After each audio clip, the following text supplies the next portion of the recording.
অল্পের জন্য বাংলাদেশ মনে হয় বেঁচে গেল। সুপার এইট খেলার যে একটা প্রবল স্বপ্ন, মানে 99% একটা স্বপ্ন আমাদের মাঝে তৈরি হয়েছিল, সেইটা অনেকটাই ভাই বের হয়ে যেতে ধরছিল। আমরা মনে হয় বেঁচে গেছি, মানে মান সম্মান বাঁচাবে তো, এত কোটি কোটি মানে মায়ের দোয়া তাদের সাথে আছে, এই কারণেই মনে হয় আমরা বেঁচে গেছি। নাহলে নেপাল যদি সাউথ আফ্রিকার সাথে ম্যাচটা জিততো, আর বাংলাদেশ আমাদের বাংলাদেশ ছোট দলের সাথে হারার বহু রেকর্ড আছে ভাইয়া। 2014 সালে যখন দেশের মাটিতে টি-20 ওয়ার্ল্ড কাপ হয়, তখন কিন্তু আমরা হংকংয়ের সাথে হেরে গেছিলাম। এটা আপনারা জানেন কিনা জানি না, বা আপনাদের মনে আছে কিনা জানি না। সো হংকংয়ের সাথে হেরে, মানে বিশ্বকাপ কোয়ালিফায়ারে আমরা হেরে গেছিলাম।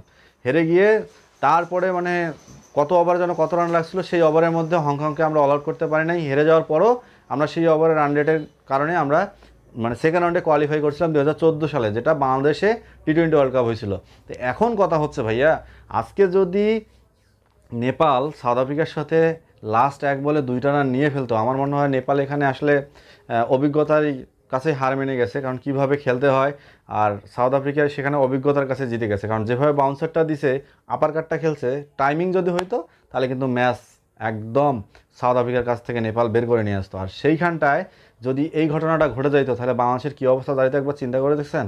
কারণ আমাদের যে টপ অর্ডার, আমাদের যে ব্যাটিং লাইন আপ, এটা নিয়ে তো ভাই আমরা পুরো ভয়ে থাকি। তবে যাই হোক, যা হয় তা ভালোই হয়, এবং যেটা হয়েছে সেটা ভালোই হয়েছে। নেপালের ব্যাড লাক ছিল, এই কারণে নেপালের হয় নাই, এটা আমরা সবাই মেনে নিছি। কারণ আমাদের জন্য নিজের দেশ আগে, অন্যজন পরে, ব্যাপারটা এমন কি না। হ্যাঁ, এখানে যদি একটু মনে করেন যে ভাই আপনি স্বার্থপরের মতো কথা বলতেছেন, সেটা আপনারা মনে করতে পারেন, কারণ বাংলাদেশের উপরে আমার কাছে আর কিছু নাই, কারণ আমি একজন কঠোরপন্থী BD fan, BD cricket fan, যদি আপনারা ধরেন তো ধরতে পারেন। হ্যাঁ, এখন কথা হচ্ছে সুপার এইট নিশ্চিত হওয়ার জন্য নেপালের সাথে বাংলাদেশকে কিন্তু ভাই ম্যাচটা জিততেই হবে, যেভাবে হোক জিততে হবে। এবং এই ম্যাচ জিততে গেলে ঈদের দিনে ভাই মুখ গোমরা যেন আমাদের না হয়, এজন্য তারা দোয়া না চাইলেও আমরা দোয়া করব। এবং সেজন্য ঈদটাকে বেশি ভালো করার জন্য বাংলাদেশের জয়টা আমাদের জন্য দরকার। শুধু সুপার এইটে কিন্তু হচ্ছে না, বাংলাদেশ কিন্তু এক ঢালে ভাই 2 পাখি মারে ফেলতেছে। কীরকম? বাংলাদেশ যদি এই সুপার এইটে ম্যাচে কোয়ালিফাই করে, সেক্ষেত্রে বাংলাদেশ কিন্তু 2026 সালে ভারত এবং শ্রীলঙ্কা টি-20 ওয়ার্ল্ড কাপে কোয়ালিফাই করে ফেলবে। এখন বলতে পারেন এটা কী ধরনের কথা ভাই? হ্যাঁ, যারা এই ওয়ার্ল্ড কাপে মানে 2024 ওয়ার্ল্ড কাপে যারা সুপার এইটে কোয়ালিফাই করবে, যে 8টা টিম, সে 8টা টিম সরাসরি ভারত এবং শ্রীলঙ্কা বিশ্বকাপে কোয়ালিফাই করবে। সেই সাথে শ্রীলঙ্কা যে টপ 8 খেলতে ব্যর্থ হয়ে বিদায় নিছে, এই জন্য শ্রীলঙ্কার ভাই কপালটা ভালো যে তারা আয়োজক দেশ হিসেবে সরাসরি বিশ্বকাপে খেলবে। না হলে তাদেরও অবস্থা খারাপ হয়ে যেত, তাদেরকেও বাছাই পর্ব খেলে আসতে হতো। আচ্ছা ভাইয়া, এবার একটা কথা বলি। আমার মনে হয় ক্রিকেটের শর্টার ভার্সনটা, মানে ক্রিকেটের যে শর্টার ভার্সন মানে টি-20 ক্রিকেটটা, এইটা মনে হয় আইসিসি একদম গ্লোবালিভাবে সার্থক। মানে এখানে যেটা হচ্ছে, ছোট বড় দল বলতে কোনো দল নাই। আপনারা কয়জনে ভাববেন ভাই ইউএসএ সুপার এইটে কোয়ালিফাই করবে? এটা কি ভাবা যায়?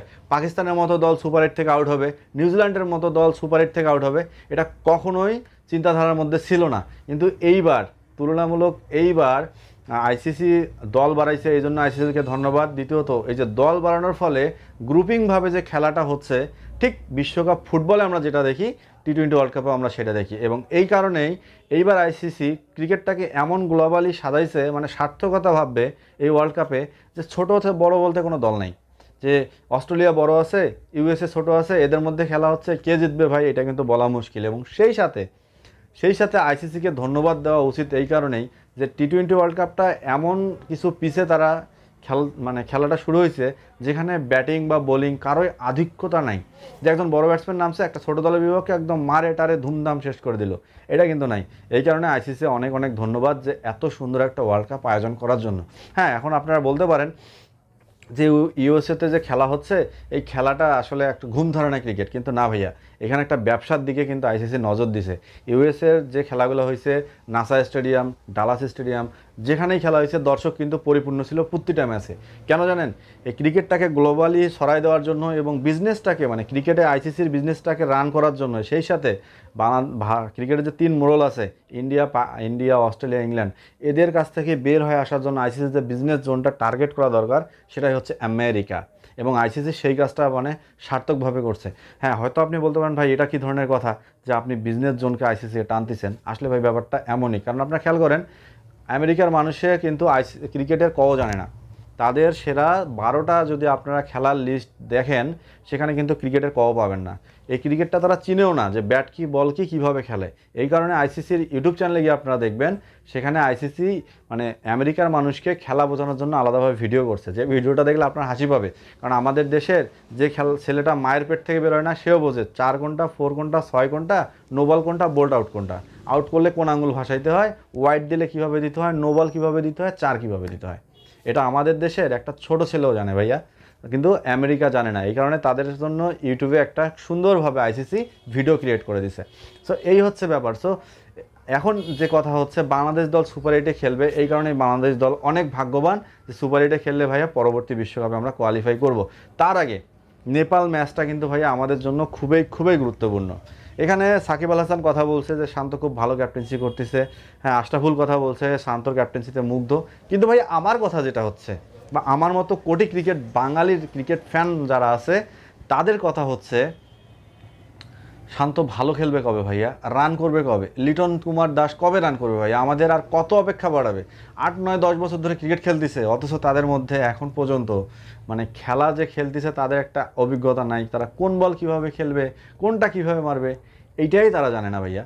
অথচ আমরা যদি পার্শ্ববর্তী দেশের দিকে তাকাই, ওই দেশের খেলোয়াড়রা যদি একবার দলে ঢোকে, তাকে বের করে দেওয়ার মতো কারো সামর্থ্য নাই, কারণ তার পারফরমেন্স। আচ্ছা, শুভমান ডুবে যে ওয়ার্ল্ড কাপ খেলতেছে ইন্ডিয়ার হয়ে, কয়জনে ভাবছিলেন যে শুভমান ডুবে ওয়ার্ল্ড কাপে চান্স পাবে, ওয়ার্ল্ড কাপে আসবে? কেউ কিন্তু ভাবে নাই ভাইয়া। কারণ ইন্ডিয়াতে রাহুলের মতো ব্যাটসম্যান বাইরে আছে, ইন্ডিয়াতে কিষানের মতো ওপেনারকে বাইরে রাখছে।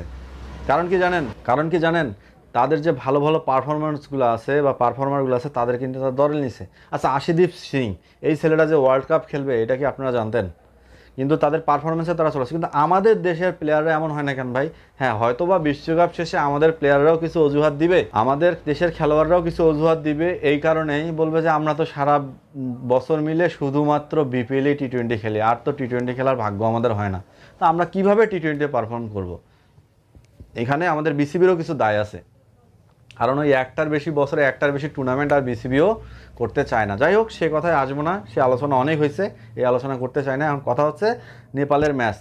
বাংলাদেশ যে স্টেডিয়ামে খেললো নেদারল্যান্ডের সাথে, ঠিক সেম স্টেডিয়ামে নেপালের সাথে খেলতে হবে, আর সেই ধরনের প্রস্তুতি নিতে হবে। এবং নেপাল ম্যাচে বাংলাদেশের টপ অর্ডারকে রানে ফিরতে হবে। বোলিং লাইন আপ দুর্দান্ত আছে। মুস্তাফিজ, তাসকিন, তানজিদ হাসান তামিম, রিশাদ হোসেন অনবদ্য ফর্মে আছে।